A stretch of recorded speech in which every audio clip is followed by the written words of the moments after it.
Salut les gars, j'espère que vous allez tous très bien. Ici vous êtes rendus sur Catch Power. Alors je vous souhaite la bienvenue pour cette nouvelle vidéo. Alors au travers de cette vidéo, je vais vous dévoiler un colis que j'ai reçu de Touquet. J'ai dû le recevoir vendredi et j'ai pas eu le temps de faire cette vidéo. Alors il s'agit d'un coffret pour le nouveau jeu Touquet Battleground qui est sorti vendredi. Donc il me semble, je sais plus. Mais je vais vous présenter ça en premier temps et puis ensuite je vous dévoilerai mes pronostics pour Clash of Champions. Donc je ne perds pas plus de temps, ça part maintenant.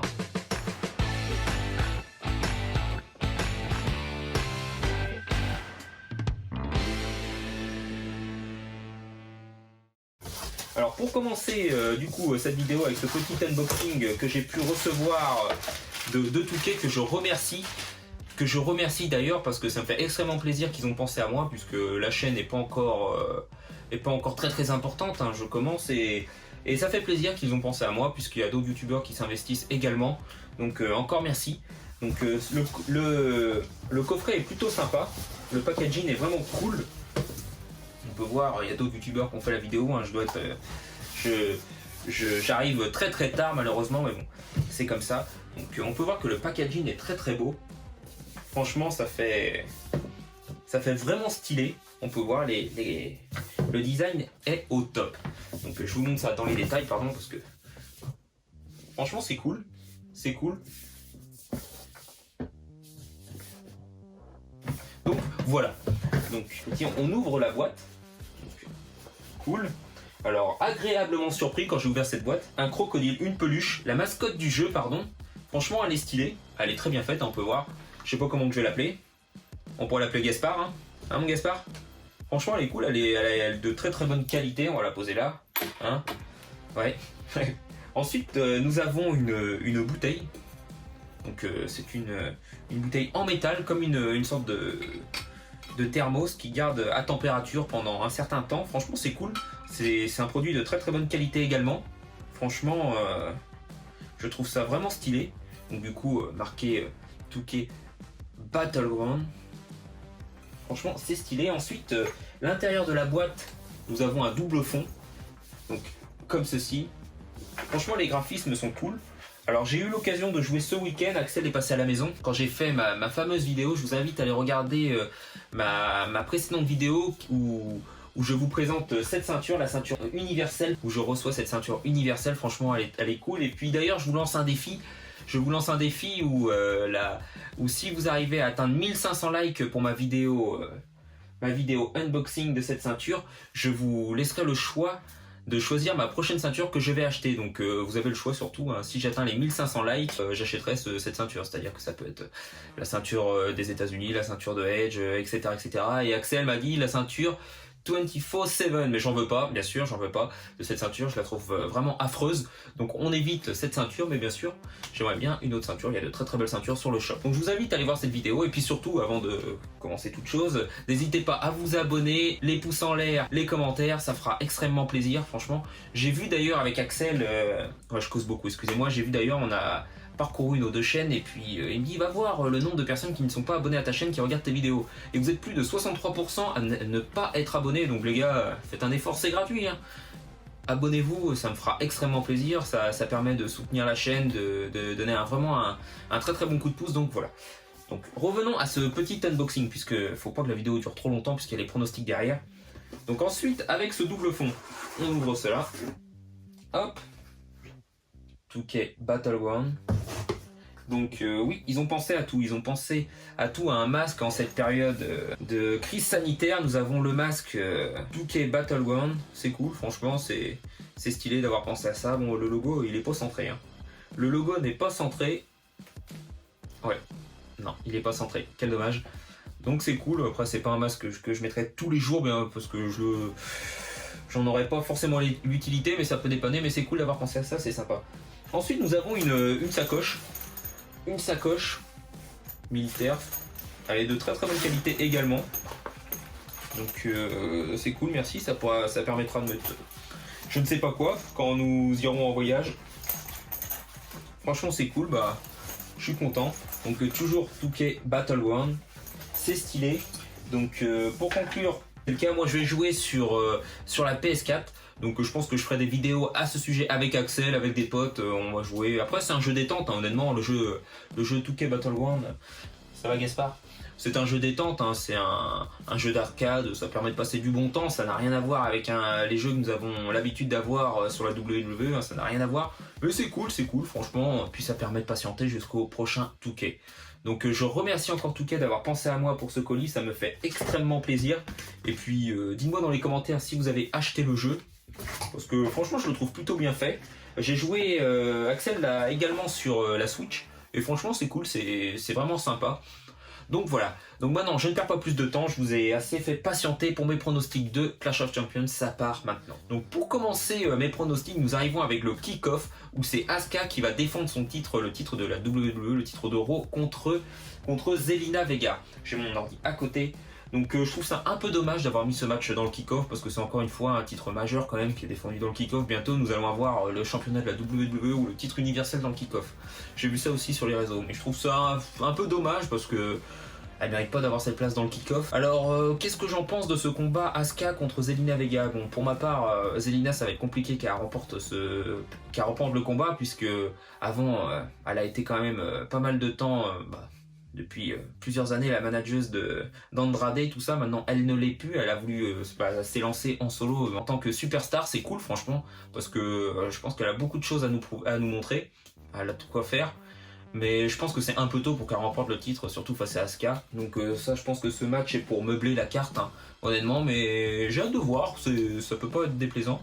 J'ai hâte de voir, mais pour ma part, je vais miser sur Asuka. Alors ensuite, nous arrivons au combat au titre par équipe d'Euro, c'est-à-dire les Street Profits contre Andrade et puis Angel Garza.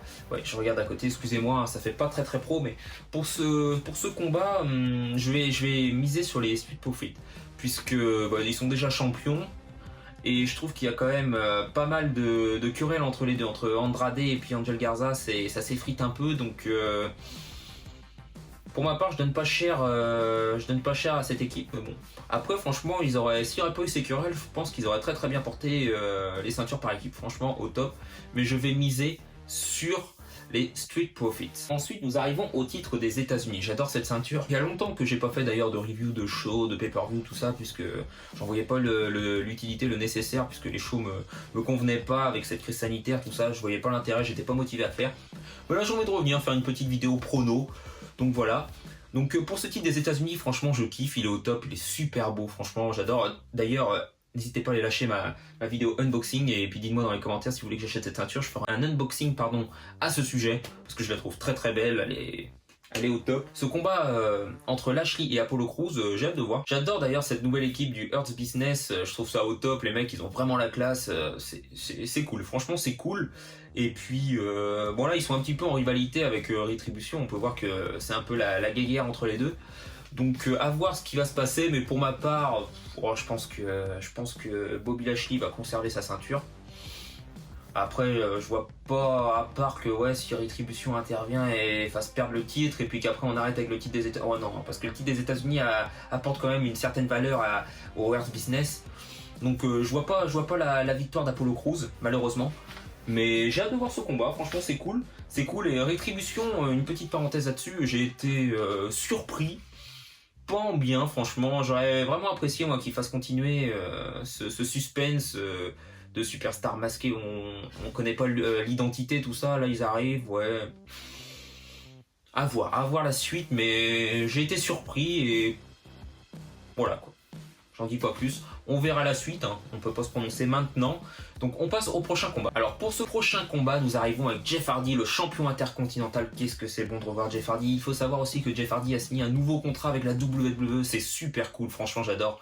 Je me dis bon, Matt qui est en train d'exceller à la AEW, après je suis ça de très loin, il y a des experts qui regardent ces vidéos, qui suivent la AEW, moi je ne suis pas, je regarde ça, je vois des résultats, des trucs passer, mais bon, je vois qu'à la AEW, Matt Hardy a l'air de s'éclater, tant mieux pour lui, parce qu'à la WWE c'était du gâchis pour lui, hein. Franchement il avait plein de choses à nous montrer, il y avait de multiples choses à faire avec Matt Hardy, puis ça a été du gâchis. Donc Jeff Hardy, je suis content qu'il signe, mais bon, j'espère que, voilà quoi, ils vont faire des trucs bien avec lui, parce qu'il arrive à la fin de sa carrière, Jeff Hardy, et puis ça a été quand même une top star à la WWE, ça l'est toujours, en France ça a été le catcheur qui a marqué cette génération NT1. Donc voilà, après c'est le même speech tout le temps à propos de Jeff Hardy, mais ça fait plaisir de le voir champion intercontinental, j'espère que je n'ai pas dit des États-Unis tout à l'heure, intercontinental, parce qu'il a été de multiples fois champion auparavant, et Jay Styles qui a eu de très très belles rivalités avec Jeff Hardy à la TNA, et puis Sami Zayn qui a pas à rougir, franchement j'adore moi par contre, ouais, j'adore mais les cheveux, la barbe. Alors cette rivalité à 3, ouais, j'aime bien parce que Sami Zayn qui s'était fait enlever le titre intercontinental pendant entre guillemets pendant le sort de confinement parce qu'il ne pouvait plus venir défendre ce titre, donc il a été enlevé et puis le titre a été remis en jeu, remporté par AJ Styles et puis par Jeff Hardy, donc entre guillemets il y a 2 ceintures quoi, 2 ceintures intercontinentales entre Sami Zayn et Jeff Hardy. Donc c'est là qu'on va voir qui sera le véritable champion intercontinental. Et franchement, je pense que Jeff Hardy va conserver son titre puisqu'il vient de le remporter. Et puis je pense qu'il y a pas mal de choses à faire encore puisque toutes les rivalités sont enclenchées à droite à gauche, pour les titres majeurs. Donc je vois pas Jeff Hardy partir. Enfin, j'espère qu'il partirait sur la route d'un titre, d'un championnat de WWE par exemple. On verra, mais pour l'instant, je dis que Jeff Hardy va conserver son titre. Pardon, je m'en mets les pinceaux, excusez-moi, je rentre du boulot un petit peu fatigué, on s'en fout. Pour le prochain combat, il s'agit du titre par équipe de SmackDown qui sera défendu par Cesaro et Nakamura contre la Lucha House Party. La Lucha House tout court, ouais, sympa, franchement sympa, j'aime bien moi je suis pas un grand fan de Nakamura, je sais, les gens, ouais, t'es un pauvre con, tu reconnais pas un bon catcheur. Je ne dis pas que c'est un mauvais catcheur, Nakamura, au contraire, hein, il est au top, franchement, c'est juste que j'accroche pas avec le personnage, hein, franchement, mais je n'ai rien à dire. C'est comme Cesaro, franchement, ce mec est au top, hein. Cette équipe, franchement, au top. Je suis content que la Lucha House vienne dans la course au titre, mais pour ma part, ça va être compliqué parce qu'il commence à avoir un petit peu de tension aussi au sein de cette équipe, mais pour ma part, c'est pareil, hein. Cesaro et puis Nakamura vont conserver les ceintures. Je trouve qu'ils portent plutôt bien les ceintures, puis ça fait plaisir de voir Cesaro encore avec un titre.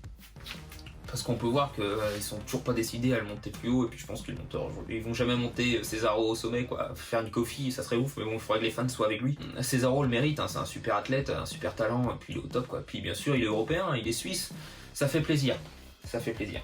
Donc, Nakamura et Cesaro. Alors le prochain combat est pour le titre par équipe féminin qui est détenu par Nia Jax et Shayna Baszler et ils vont le défendre contre le Riot Squad, contre Ruby Riott puis Liv Morgan.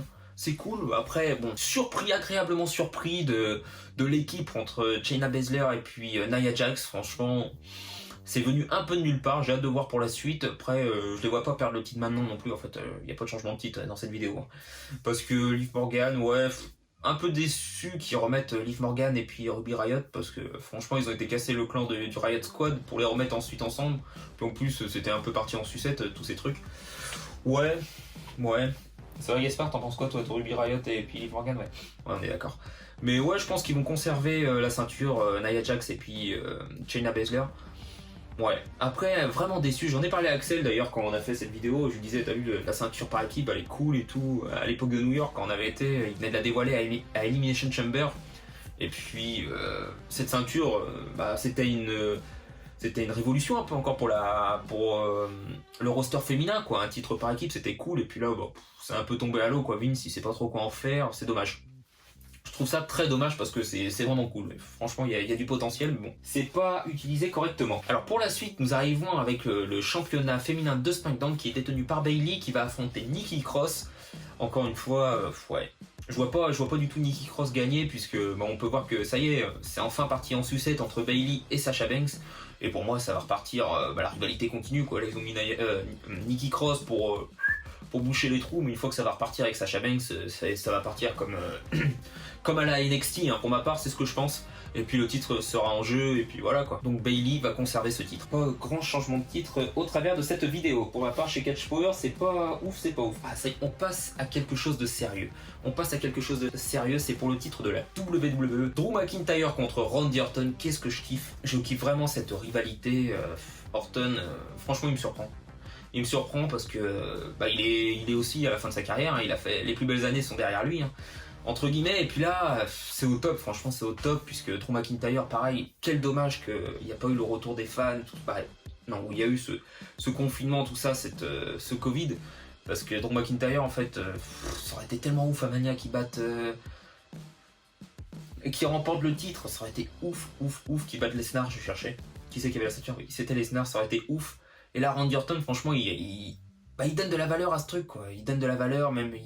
J'ai vu aussi qu'il voulait aller à la NXT combattre, c'est cool parce que ça met les jeunes talents en valeur, c'est au top. Mais j'aimerais bien, moi, que Randy Orton gagne quand même. J'aimerais bien, moi, le revoir champion avec la ceinture sur les épaules. Bah après, est-ce que c'est un peu tôt encore pour cette rivalité? Si elle peut continuer, et puis pourquoi pas que Randy Orton gagne, et puis que Drew McIntyre reprenne le titre, tout ça, ça serait cool. En plus, au moins, ça lui donnerait l'opportunité d'être champion 2 fois. C'est top. Franchement, c'est top, j'ai hâte de voir, mais oh, je pense que Drew McIntyre a conservé encore une fois.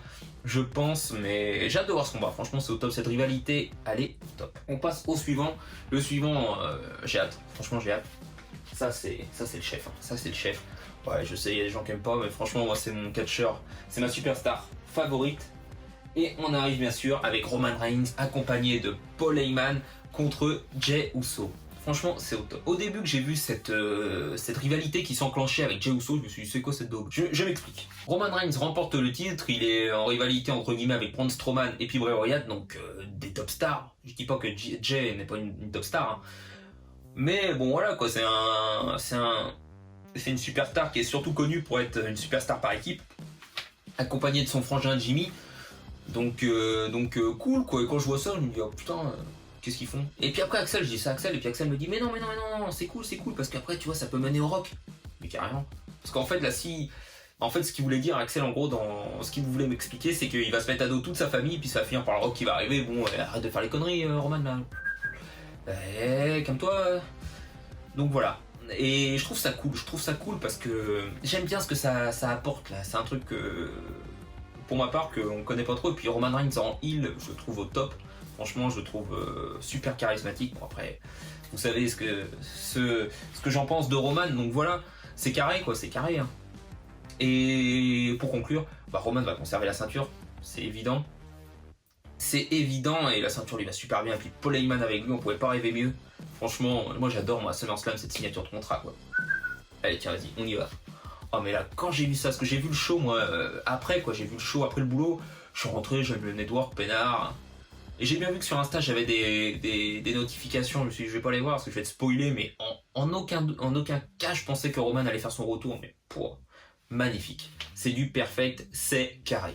Franchement, j'ai hâte de voir Clash of Champions. Bon après, il n'y a pas non plus grande surprise, hein. J'ai pas non plus beaucoup, je suis pas impatient de le voir puisque on va dire que les combats que j'ai le plus envie de voir, c'est celui de Roman, c'est celui de McIntyre. Puis après le reste, ouais, ça va être à regarder quoi, mais bon, je suis pas non plus impatient de voir les autres combats. Donc voilà. Donc je te remercie encore une fois d'avoir regardé cette vidéo, j'espère que tu auras aimé, n'hésite pas à lâcher un pouce bleu, à t'abonner, à liker, à commenter, ça me fera extrêmement plaisir, ça permet de soutenir la chaîne. Et puis n'hésite pas à aller voir ma précédente vidéo, mon unboxing sur mes précédents achats du shop, hein, n'hésite pas. Et puis il y a toujours le défi qui est en cours, hein. Si j'ai 1500 likes sur la vidéo unboxing, je vous laisse le choix sur la ceinture que je vais acheter. Donc je te remercie encore une fois, je te souhaite une bonne journée et une bonne soirée, à la prochaine, allez ciao.